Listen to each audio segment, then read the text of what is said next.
Welcome to my YouTube channel. Subscribe and press bell button. ನೋಡಿ ಮೊದಲನೇದಾಗಿ ನಾನಿಲ್ಲಿ ಇಷ್ಟೊಂದು ಐಟಮ್ಸ್ ತೊಗೊಂಡಿದ್ದೀನಿ. ಇದು ಬೆಲ್ಲ, ಅಚ್ಚ ಬೆಲ್ಲನ ತೊಗೊಂಡಿದ್ದೀನಿ. ಅಚ್ಚ ಬೆಲ್ಲನ ತೊಗೊಳ್ಳಿ, ಯಾಕಂದರೆ ಕಟ್ ಮಾಡೋಕ್ಕೆ ಈಸಿಯಾಗಿರುತ್ತೆ.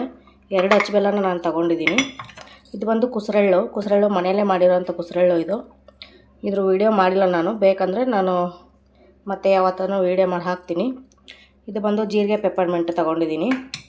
ನೆಕ್ಸ್ಟ್ ಬಂದು ಎಳ್ಳನ್ನ ತೊಗೊಂಡಿದ್ದೀನಿ, ಒಂದು ಅರ್ಧ ಕಪ್ನಷ್ಟು. ಆಮೇಲೆ ಇದು ಕಡಲೆ ಬೀಜ, ಆಮೇಲೆ ಹುರ್ಗಡ್ಲೆನ ತೊಗೊಂಡಿದ್ದೀನಿ. 1 ಕಪ್ ಶೇಂಗಾ, 1 ಕಪ್ ಹುರ್ಗಡ್ಲೆನ ತೊಗೊಂಡಿದ್ದೀನಿ. ನೆಕ್ಸ್ಟ್ ಇಲ್ಲಿ ನಾನು ಒಣ ಕೊಬ್ಬರಿನ ತೊಗೊಂಡಿದ್ದೀನಿ. ಒಣ ಕೊಬ್ಬರಿ ನೋಡಿ ಈ ಥರ ತೊಗೊಂಡಿದ್ದೀನಿ.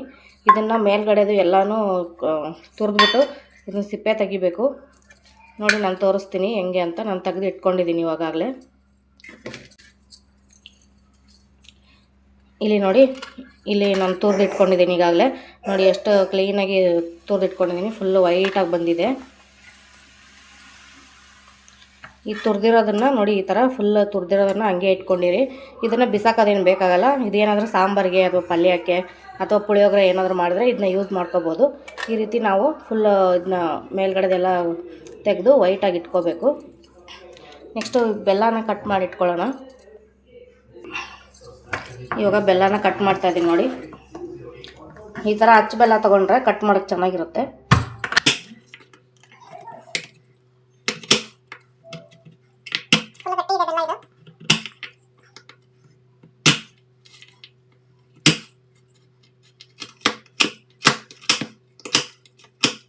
ನೋಡಿ ಈ ಥರ ಸಣ್ಣದಾಗಿ ಕಟ್ ಮಾಡಿ ಇಟ್ಕೊಂಡ್ರೆ ಸಾಕು.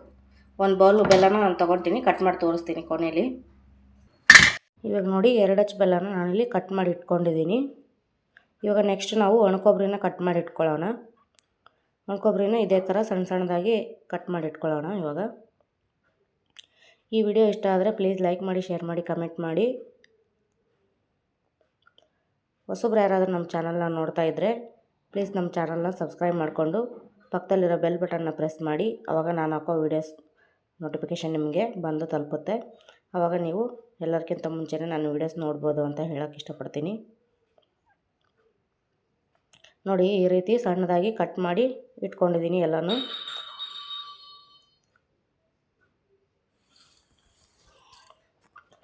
ಇವಾಗ ಇಲ್ಲಿ 1 ಬೌಲ್ ಕೊಬ್ಬರಿ ಮತ್ತು 1 ಬೌಲ್ ಬೆಲ್ಲನ ತೊಗೊಂಡಿದ್ದೀನಿ. ನೆಕ್ಸ್ಟ್ ನಾವಿಲ್ಲಿ ಒಂದು ಒಲೆ ಮೇಲೆ ಒಂದು ಬಾಣಲೆನ ಇಟ್ಕೊಂಡಿದ್ದೀನಿ. ಈ ಬಾಣಲೆ ಒಂದು ಸ್ವಲ್ಪನೇ ಬಿಸಿ ಆಗಬೇಕು. ಬಿಸಿ ಆದಮೇಲೆ ನಾನಿಲ್ಲಿ ಒಂದು ಅರ್ಧ ಕಪ್ ಎಳ್ಳು ತೊಗೊಂಡಿದ್ನಲ್ಲ, ಈ ಎಳ್ಳನ್ನ ಹಾಕ್ಕೊಂಡು ಒಂದು ಸ್ವಲ್ಪ ಫ್ರೈ ಮಾಡ್ಕೊತಾ ಇದ್ದೀನಿ. ಫುಲ್ ಜಾಸ್ತಿ ಏನು ಫ್ರೈ ಮಾಡೋದು ಬೇಡ, ಒಂದು ಸ್ವಲ್ಪ ಕಲರ್ ಚೇಂಜ್ ಆಗೋವರೆಗೂ ಫ್ರೈ ಮಾಡಿಕೊಂಡ್ರೆ ಸಾಕಾಗುತ್ತೆ. ಇವಾಗ ಇದು ಫ್ರೈ ಆಗಿದೆ. ಇವಾಗ ನಾನು ಇದನ್ನ ಒಂದು ಬೌಲ್ಗೆ ತೆಗೆದಿಟ್ಕೊಂಡಿದ್ದೀನಿ. ಇವಾಗ ಇದೇ ಬಾಣಲೆಯಲ್ಲಿ ನಾನು ಹುರ್ಗಡ್ಲೆನ ತೊಗೊಂಡಿದ್ನಲ್ಲ, 1 ಕಪ್ ಹುರ್ಗಡ್ಲೆನ ಹಾಕ್ಕೊಂಡು ಸ್ವಲ್ಪನೇ ಫ್ರೈ ಮಾಡ್ಕೊತೀನಿ. ಇದನ್ನು ಅಷ್ಟೇ ಜಾಸ್ತಿ ಏನು ಫ್ರೈ ಮಾಡೋದು ಬೇಡ, ಒಂದು ಸ್ವಲ್ಪ ಅಷ್ಟೇ, ಸ್ವಲ್ಪ ಡ್ರೈ ಆಗೋವರೆಗೂ ಮಾಡಿಕೊಂಡ್ರೆ ಸಾಕಾಗುತ್ತೆ. ನೋಡಿ ಫ್ರೈ ಆಗಿದೆ, ಇಷ್ಟು ಫ್ರೈ ಆದರೆ ಸಾಕು.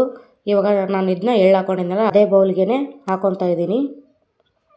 ಇವಾಗ ನೆಕ್ಸ್ಟ್ ನಾನಿಲ್ಲಿ ಕಡಲೆ ಬೀಜನ ತೊಗೊಂಡು ಹಾಕ್ಕೊತಾ ಇದ್ದೀನಿ. ಇದನ್ನು ಚೆನ್ನಾಗಿ ಫ್ರೈ ಮಾಡ್ಕೋಬೇಕು, ಹಸಿ ವಾಸನೆ ಎಲ್ಲ ಹೋಗಬೇಕು. ಇದು ಚೆನ್ನಾಗಿ ಫ್ರೈ ಆದಮೇಲೆ ನೋಡಿ ನಾನಿಲ್ಲಿ ಒಂದು ಮರಕ್ಕೆ ಹಾಕ್ಕೊತಾ ಇದ್ದೀನಿ. ಮರದಲ್ಲಿ ಹಾಕ್ಕೊಂಡು ಸ್ವಲ್ಪ ತಣ್ಣಗಾಗೋಕೆ ಬಿಡಬೇಕು. ಸ್ವಲ್ಪ ಬೆಚ್ಚಗಿದ್ರೆ ಸಾಕಾಗುತ್ತೆ. ಆಮೇಲೆ ಸಿಪ್ಪೆನೆಲ್ಲ ಕ್ಲೀನಾಗಿ ತೆಗೆದುಬಿಟ್ಟು ಈ ಥರ ಫುಲ್ ಕ್ಲೀನ್ ಮಾಡಿ ಇಟ್ಕೋಬೇಕು. ಇವಾಗ ಇದನ್ನ ನಾನು ಅದೇ ಬೌಲ್ಗೆ ಹಾಕ್ಕೊತಾ ಇದ್ದೀನಿ. ನೋಡಿ ಈ ಥರ ಶೇಂಗಾ ಬೀಜ ಮತ್ತು ಹುರ್ಗಡ್ಲೆ ಮತ್ತು ಎಳ್ಳನ್ನ ನಾನು ಒಂದೇ ಬೌಲ್ನಲ್ಲೇ ಹಾಕ್ಕೊಂಡಿದ್ದೀನಿ. ನೆಕ್ಸ್ಟ್ ಇದಕ್ಕೆ ನಾನು ಕಟ್ ಮಾಡಿರೋಂಥ ಒಣ ಕೊಬ್ಬರಿ, ಕಟ್ ಮಾಡಿರೋಂಥ ಬೆಲ್ಲನೂ ಹಾಕ್ಕೊಂಡಿದ್ದೀನಿ. ನೆಕ್ಸ್ಟ್ ನಾನಿಲ್ಲಿ ಕುಸರಳ್ಳನ್ನು ಹಾಕ್ಕೊತಾ ಇದ್ದೀನಿ. ಆಮೇಲೆ ಜೀರಿಗೆ ಪೆಪ್ಪರ್ಮೆಂಟು ಇದೆಲ್ಲನೂ ಹಾಕ್ಕೊಂಡು ಚೆನ್ನಾಗಿ ಮಿಕ್ಸ್ ಮಾಡಿಕೊಂಡ್ರೆ ಎಳ್ಳು ಬೆಲ್ಲ ರೆಡಿ ಆಯಿತು. ನೋಡಿದ್ರಲ್ಲ ಎಷ್ಟು ಈಸಿಯಾಗಿ ಮನೆಯಲ್ಲಿ ನಾವು ಎಳ್ಳು ಬೆಲ್ಲನ ಮಾಡ್ಕೋಬೋದು. ಸುಮ್ಮನೆ ಅಂಗಡಿಯಲ್ಲಿ ದುಡ್ಡು ಕೊಟ್ಟು ತರೋದಕ್ಕಿಂತ ಈ ರೀತಿ ನಾವು ಮನೆಯಲ್ಲೇ ಮಾಡಿಕೊಂಡ್ರೆ ನಾವೇ ಮಾಡಿದ್ದೀವಿ ಅನ್ನೋದೊಂದು ಖುಷಿ ಇರುತ್ತೆ. ಆಮೇಲೆ ನಾವು ಸಂಕ್ರಾಂತಿ ಹಬ್ಬದಲ್ಲಿ ಇವಾಗ ಎಳ್ಳು ಕೊಡೋಕ್ಕೆ ಅಂತ ಹೋಗ್ತೀವಲ್ಲ, ಎಳ್ಳು ಬೆಲ್ಲ ಕೊಡೋಕ್ಕೆ ಅಂತ, ಆ ರೀತಿ ಕೊಡೋರಿಗೆ ಈ ರೀತಿ ಚಿಕ್ಕ ಚಿಕ್ಕ ಪ್ಯಾಕೆಟ್ಗಳು ಸಿಗ್ತವೆ. ಆ ಪ್ಯಾಕೆಟ್ಗಳನ್ನ ತಗೊಂಬಂದು ಈ ರೀತಿ ಪ್ಯಾಕ್ ಮಾಡಿ ಇಟ್ಕೊಂಡ್ರೆ ಈ ರೀತಿ ಪ್ಯಾಕೆಟು ಮತ್ತು ಒಂದು ಕಬ್ಬನ್ನ ಇಟ್ಬಿಟ್ಟು ಕೊಡ್ಬೋದು. ಈ ವಿಡಿಯೋನ ನೋಡಿದವ್ರು ಎಲ್ಲರಿಗೂ ತುಂಬ ಥ್ಯಾಂಕ್ಸ್. ವಿಡಿಯೋ ಇಷ್ಟ ಆದರೆ ಲೈಕ್ ಮಾಡಿ, ಶೇರ್ ಮಾಡಿ, ಕಮೆಂಟ್ ಮಾಡಿ, ಸಬ್ಸ್ಕ್ರೈಬ್ ಮಾಡ್ಕೊಳ್ಳೋದನ್ನ ಮರಿಬೇಡಿ ಅಂತ ಹೇಳ್ತಾ, ನಿಮ್ಮೆಲ್ಲರಿಗೂ ಮತ್ತೊಮ್ಮೆ ಸಂಕ್ರಾಂತಿ ಹಬ್ಬದ ಹಾರ್ದಿಕ ಶುಭಾಶಯಗಳು ಅಂತ ಹೇಳ್ತಾ ಈ ವಿಡಿಯೋ ಇಲ್ಲಿಗೆ ಮುಗಿಸ್ತಾ ಇದ್ದೀನಿ. ಮತ್ತೆ ಇನ್ನೊಂದು ವಿಡಿಯೋದಲ್ಲಿ ಸಿಗ್ತೀನಿ. ಹೋಗಿ ಬರ್ತೀನಿ. ಬಾಯ್ ಬಾಯ್. Thank you for watching.